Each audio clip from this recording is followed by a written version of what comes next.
مساء النور وتحيه للاخ كريمو، تحيه للطاقم التقني والجمهور الرياضي كامل. شكرا سي مصطفى. اكيد سمعتي التحليل نوعا ما ديال الضيف ديالنا هنا ميري كريمو، ايضا رئيس قسم رياضي بيوميه الصحراء المغربيه سي عزيز القبه. اولا خدينا الراي ديالك اكيد سابقا في المشاركه الافريقيه في هذه البطوله الافريقيه، المشاركه ديال المغرب في هذه البطوله الافريقيه. شنو بالك في التقييم ديال لا كريمو ولا ديال السي عزيز؟ ربما ما نقدرش نكون متفق مع الاخوان، ولكن اللي كنشوفوا هو التحليل الصائب ديال ماشي يعني كره السله المغربيه ماشي بخير، لان المنتخب الوطني كيستوجب مجموعه الموت، اصعب مجموعه وهي مجموعه السنغال انغولا موزمبيق. ورغم هذا احنا كنا متفائلين اننا في المربع الذهبي، لان كنا عارفين الاستعدادات ولا قوه اللاعبين ديالنا ولا الخطه باش يلعب ولا النهج التكتيكي ديالو. وفعلا دخلنا في اول مقابله مع فريق اللي كيتكون من لاعبين من الام بي اي ومحترفين خارج ارض الوطن. احنا بمنتخب محلي منتوج بطوله محليه، رغم كل هذا الامكانيات ديالنا كنا متاكدين منها، وكي تبع الجمهور ولا حتى المهتمين بكره لا الدوليه ولا الافريقيه عرفوا بان المقابلات الثلاث غير المقابله الموزمبيق اللي خسرناها باخطاء تقنيه، لان اللاعبين بعد جوج مقابلات ديال السنغال والكاميرون اللي كانوا اخطاء تحكيميه قاتله اللي اثرت على اللاعبين. هذا هو اللي ما كناش محتاطين للاخطاء التحكيميه اللي غتكون مثيره من اجل ان ندعم واحد المنتخبات عملاقه في افريقيا. منتخب في ربع النهائي في ثمن النهائي مع المنتخب التونسي، انه شفتوا الاعتراف ديال المنتخب التونسي كيقول انه المنتخب المغربي هو اللي كان خاصو يتاهل.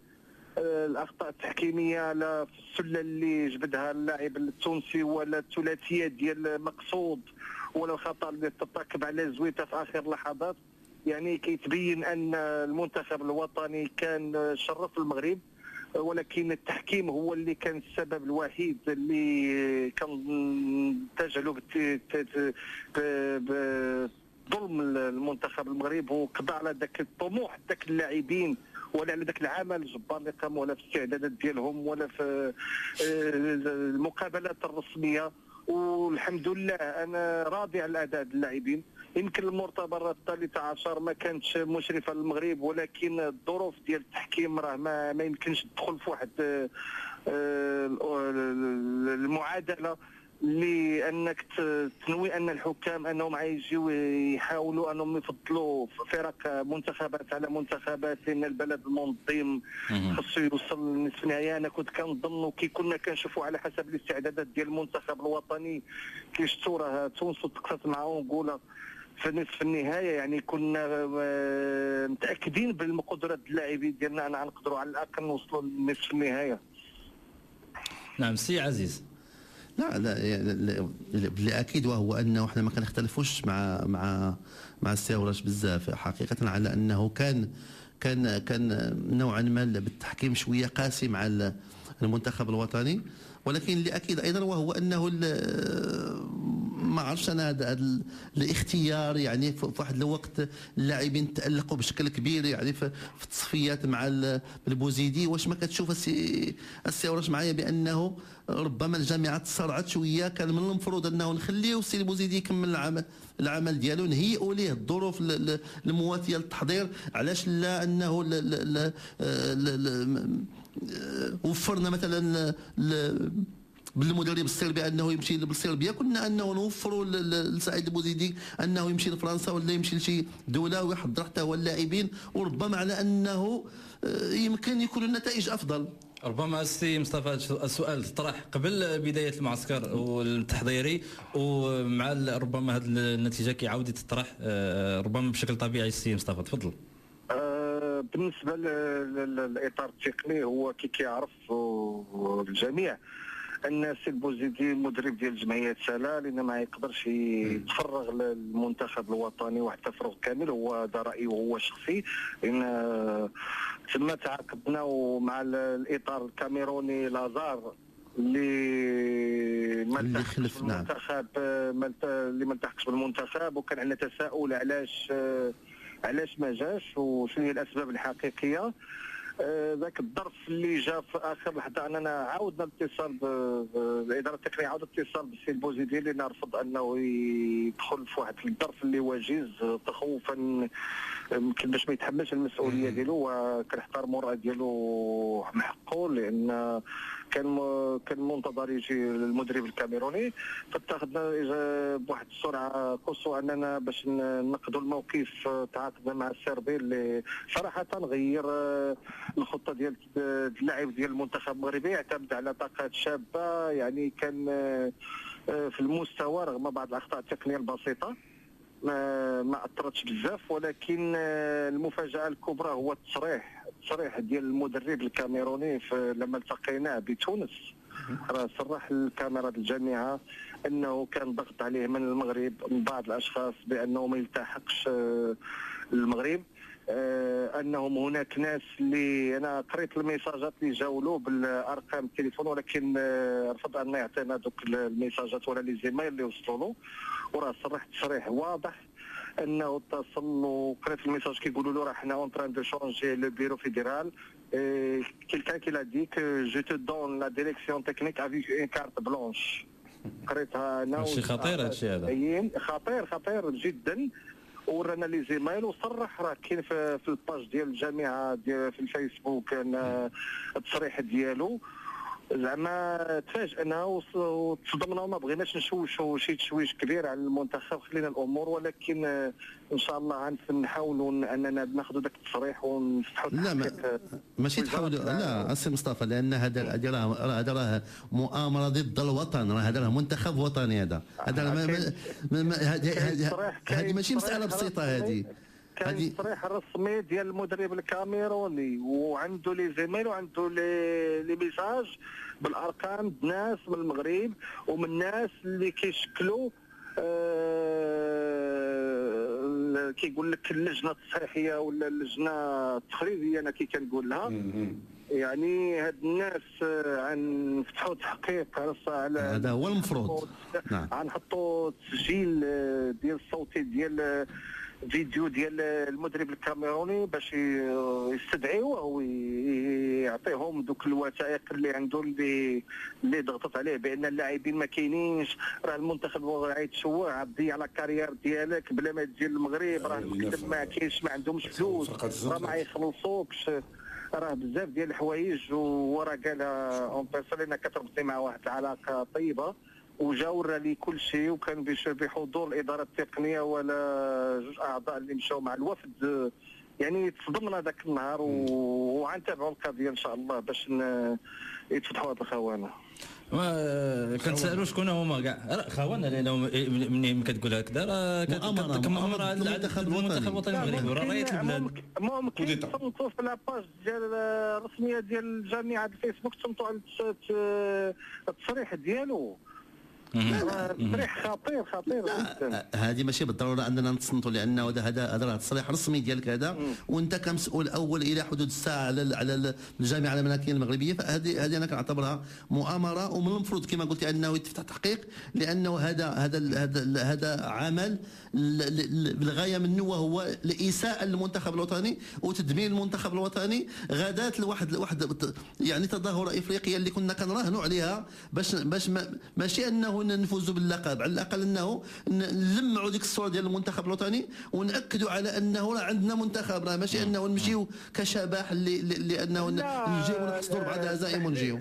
اسمح لي، راه بينا عندنا منتخب رغم كل الظروف، هي ان جميع الظروف المواتيه للمنتخب الوطني باش انه يسافر ويتهيئ، والظروف الاقامات ديالو ولا الاستعدادات ديالو ولا حتى المدرب ولا الاداره التقنيه، كان واحد العمل جبار باش نبعدوا المنتخب الوطني على التشويش، وكنا في اتجاه اننا نحققوا المفاجاه نوصلوا للنهايه. ولما لا؟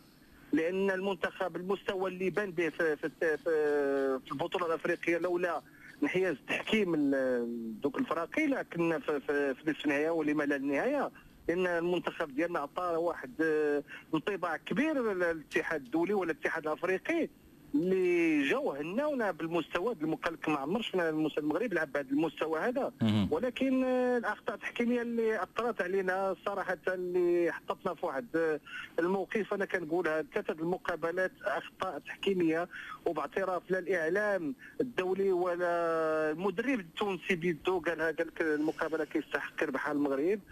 ومقابله واحده اللي ما كناش في المستوى ديال موزمبيق، اللي اللاعبين جوج مقابلات تاثروا بالتحكيم وكانوا في واحد النفسيه متدهوره. رغم ذلك حاولنا مور مقابله الموزمبيق، دخلت درت معهم اجتماع وحاولت نرد المعنويات ديالهم وحفزناهم ماديا اكثر ما يكون باش انهم نردوهم الديناميكيه ديالهم. والحمد لله في المقابله ديال تونس كنا كنشوفوها بانها مقابله اللي كانت غتكون لينا، ومن الاول وحنايا عارفين بان اللاعبين ديالنا ما يخدوناش، ولكن التحكيم في الاخير عطى هدا المقابله لتونس، وهذا الشيء اللي نقدروا اساس.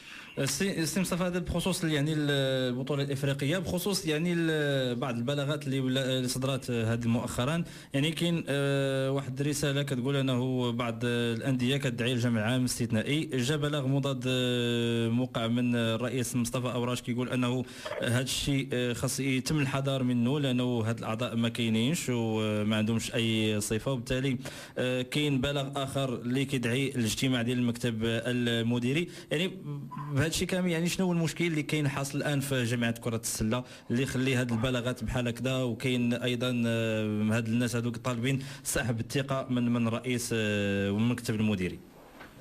هو ان هاد مجموعه ديال الاشخاص، شنقول لك، هادشي كان بعد نهايه البطوله الوطنيه. حنا كنا ما بغيناش نخرجوا في نقاشات ولا في صدامات، لان كان عندنا الهم الوحيد هو نهيئ واحد الجو المنتخب الوطني. يعني كنا خلينا الامور داخليه، لانهم فاجئونا بعد باعلان انهم كيعلنوا على جمع عام استثنائي يوم 13 سبتمبر على حسب الماده 19 والماده 20 من القانون الاساسي. وكنظن انا ما قراوش هذه الماده 19 ولا الماده 20، لان الماده 20 كتقول لك اعلان على الجمع العام الاستثنائي من اجل اطاحه سحب الثقه من المكتب المديري كيكون مبادره اما من الرئيس او بطلب من نصف الانديه تساوي ثلثي الاصوات الى السيد الرئيس، وكتعطى له مهله شهرين باش انه يعلن هذاك الجمع الاستثنائي باش يصوتوا على سحب الثقه ديال الرئيس والمكتب المديري. احنا ما توصلناش بحتى طلب من الانديه، ما توصلتش لا وزاره لا حتى شي هيئه بهذا الطلب. توصلنا برساله كتدعونا حنا غنجيو هنا نحضروا في واحد الجمع العام الاستثنائي في واحد القاعه بمدينه سالا. كنشوف هذا واحد التشويش كبير وغير قانوني، لذلك اننا حضرنا هو هذه القضيه داروها باش انهم، لان كيقولوا بان راه عندهم امضاءات ديال 70 فريق. انا كنتحداهم اذا كان عندهم غير النصف يحطوه، النصف ديال الاعضاء ديال الجامعه انهم يحطوه الجامعه ويطيحوا المكتب الجامعي بسهوله. علاش هذا التشويش هذا؟ وهذه الرساله هي موقعه من 3 أشخاص. 3 الاشخاص لا صفه لهم وما عندهم حتى تفويض وما محطوطش، ما عندهم حتى واخا تكون عندهم الصفه، لان خصهم التفويض طلب من الانديه الى رئيس الجامعه ويكونوا يكون عندهم الصفه والنصاب. 3 الناس اعلنوا اعلان وداروا واحد ليمايل FRMBB اللي خطير باسم الجامعه الملكيه، وكيراسلوا الانديه كيقولوا لهم اجيو تحضروا في اجتماع في الجمع العام من اجل سحب الثقه. من اجل سحب الثقه كتطرح واحد السؤال، واش هاد الناس جاهلين القانون؟ واش هي تشويش؟ لان القانون واضح والامور واضحه. وقبلها كانوا داروا واحد الاجتماع انه كاين العصاب كينبهوا الرئيس انه قصى العصاب من القانون الاساسي. انا كنشوفوا بين شفت اللائحه اللي توصلت بها الجامعه ان هناك 3 ديال العصاب اللي مضاو تما ما كاينينش، صيفطوا لنا احتجاج وتوضيح بانهم ما عطاو تفويض لحد وما وكلوا حد انه يحضر في بلاصتهم. 4 العصاب ما كاينينش تما، يعني كاينين 3 ديال العصاب 3 العصاب الورقه فيها 8 ديال العصاب. ما فهمتش شكون اللي كيسني في بلاصه كيمثل هذا العصاب اللي صيفطوا اللائحه كينبهوا الرئيس بانه قصى العصاب من القانون الاساسي. خصهم يعرفوا بان القانون الاساسي راه المكتب المديري كيدير مشروع قانون اساسي، سي ان بروجي. هذاك المشروع كيتصادق عليه في المكتب المديري وكيمشي للوزاره، كيجي الجواب ديال الوزاره وكيتصيفط للانديه والعصاب 10 ايام قبل الجمع العام الاستثنائي للمصادره لتعديل بعض البنود في القانون الاساسي. ومن حق الانديه ومن حق العصاب انهم يعطيو تغييرات في هذا القانون الاساسي ولا اقتراحات 5 ايام قبل الجمع الاساسي. والجمع الاساسي هو سيد نفسه وهما اللي غيصوتوا على القانون. علاش غيصيفطوا لهذا الرئيس للتنبيه؟ يعني هذا واحد التشويش، هذا التشويش من اجل لان مصالح خاصه. هذا التشويش فوقاش جا؟ هذا التشويش جا فوقاش جات المنحات ديال لا سينيرتي الجامعه كانوا مولفين كتفرق على الانديه القسم الوطني الاول.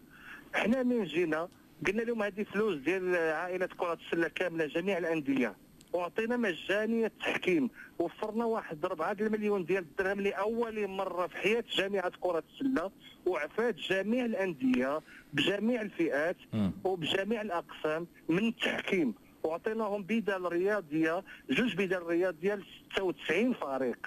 يعني هذه الفلوس تفرقت بالعدل على جميع الانديه المغربيه.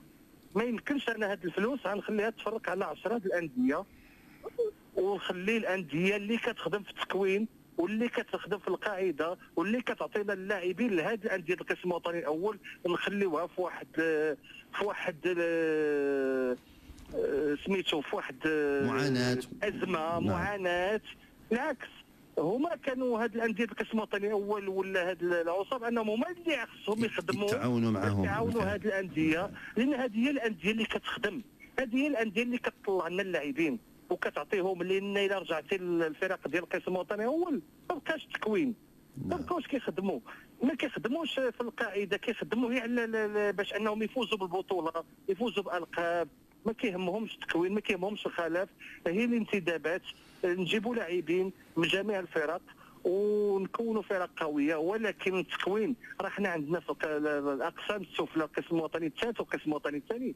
يعني حنا كمكتب مديري فكرنا ان ديك 150 مليون زدنا عليها تقريبا واحد 300 مليون وعطينا استفدت جميع الانديه بجميع الاقسام ديالها وبجميع الفئات ديالها ولا ذكور اناث بالمجانيه ديال التحكيم. انا كنشوفوا هذا واحد عمل جبار دارت الجامعه لاول مره. ما نظنش انهم علاش ما تقسمش هذه الفلوس. ومؤخرا نائب امين المال عطيته امر باش انه يمشي يسني اللورد فيرمو ديال الحكام، قال لك لا ما نسنيش، خاصك الاولويه ان ديك الفلوس ديال لا سينيرتي راه ديال الانديه ماشي ديال الجامعه. نعم واضح. ديال الانديه ماشي الجامعه. وعندي المراسله نقدر نصيفطها لكم، عندي بزاف ديال الحوايج نقدر نصيفطهم لكم. يعني هاد الناس ما فهمتش علاش، واش شي امور شخصيه كانوا كيستافدوا من شي حاجه ما بقاوش كيستافدوا منها. يعني الجمع العام غيوضح كل شيء الامور وغيفضح جميع الاخر. كيقولوا الرئيس كاين اختلاسات كاين اختلالات. انا هاد الناس وكنلقاو الرئيس يقطعوا اطرافه ما كنظنش انهم يكون عندهم حجه ديال اختلاس ولا اختلال وانهم يخليوها عندهم. وهذا الرئيس بشحال غيختلس ويعرفوا بان الرئيس هو اللي صافط الايسايز في كارسو تقريبا من 50% ديال البيدجي من الفلوس ديالي الخاصه من المال ديالي. يعني خصهم وكان غنجي نسرق انا ما عندكش نخلص فلوسي انا نخلصها تما. نعم سي مصطفى، غير في البلاغ ديال الاجتماع اللي غادي يكون نهار الاحد المقبل يعني من هنا 8 ايام كاين بعض النقاط اللي مدرجه منها يعني تشهير بوثائق الجامعه من لدن نائب الامين العام وعرقله نائب امين المال لتسيير العادي للجامعه والاعداد للجمع العام الاستثنائي لتعديل قانون الانظمه ودراسه رساله تنبيهيه الممضيه من طرف بعض رؤساء العصاب. يعني هذو بعض النقاط اللي كاينه في هذا الاجتماع. ما كاينش ايضا يعني النقاط اللي يمكن انها تدرج بحال مثلا الحديث على انطلاق البطوله، الحديث على يعني كره السله فين واصله. يعني شنو ممكن قلنا على هذا الاجتماع هذا؟ لا بالنسبه لانطلاق البطوله هو استعداد البطوله راه حنا درنا اجتماع قبل وصيفطنا الانديه عطيناهم اخر اجل ديال الانخراط، عطينا داكشي امور كلها مهيئه راه كاينه. كاين اجتماع اخر اللي غيكون من بعد اللي عندنا باش غنديروا الحصيله التقنيه ديال المنتخب الوطني، المنتخبات الثلاث الوطنيه. من غيرجع المنتخب من تونس يوم الاحد غنخصوا واحد الاجتماع اخر اللي غتحضر فيه الاداره التقنيه والمدرب باش يعطيونا تقرير كامل على المشاركه ديالنا في الافرو باسكيت، لا في مالي ولا في مدغشقر ولا في تونس. النقط الاربعه اللي كاينه هي مستعجله، لان نائب امين ملي كنراسلو انا غدا كنلقى ولا كيراسلني غدا كنلقى دوك المراسلات في الفيسبوك وكيسبوا وداك الشيء. يعني هذا واحد الانسان لا مسؤول، لان وثيقه كتمشي عنده من عندي ديريكت لو ولا عنده، بالتالي انه ينشرها في الفيسبوك يعطيها ويبارطاجيها في الفيسبوك. انا ما كنشوفش هذا انسان مسؤول باش انه يكون في واحد المكان اللي مسؤول باش انه ينشر دوك الوثائق. ثاني حاجه هو ان الحكام باش يتخلصوا هذيك العرقله ديالو، هو ان عرقل اولا في المنتخب الكبار اللي مشى لتونس ان هناك لاعبين اللي كيتسالوا واحد المنح ديال 2012 وكانوا قالوا لنا ديك اللعبه خصنا نشدوا الفلوس قبل ما نخرجوا.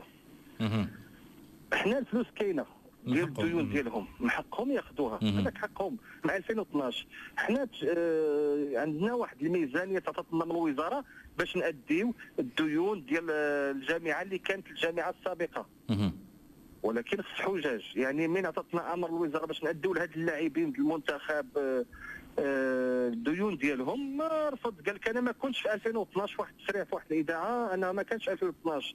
السؤال مطروح ليه، واش كنتي انت في 2012 علاش سنيتي على خلصتي الضوء والماء والموظفين والالقاب ديال الانديه بحال جمعيه ساله ولا النهضه البركانيه والرجاء البيضاوي والنادي المكناسي اللي خداو اتحاد نهضه طنجه اللي خداو الديون ديالهم ديال 2012؟ علاش سنيتوا لهاد الناس في 2012؟ كنتوا ديك الساعه في 2012. دابا من جا المنتخب الوطني، يعني من هذوم الاسباب الاساسيه اللي كانوا من الطرق اللي حاولوا يعرقلوا، ولكن ما خليتهاش، تصرفت شخصيا وانني اعطيت شكات للاعبين فيهم المنح ديالهم من المال الخاص باش انهم يمشيو للمنتخب، يمشيو لتونس ويلعبوا في تونس، ومن يجوا عاد نهضروا الهضره ديالنا في هذا الاجتماع اللي قررناه اليوم. يعني هذا السيد هذا كيحاولوا يخلقوا واحد المسائل كبيره للتشكيله ديال المنتخب. يعني السي مصطفى نقولوا بصفه عامه ان كره السله كتعيش واحد المخاض اخر اللي ربما يقدر ياثر على المستقبل ديال هذه اللعبه هذه في المغرب.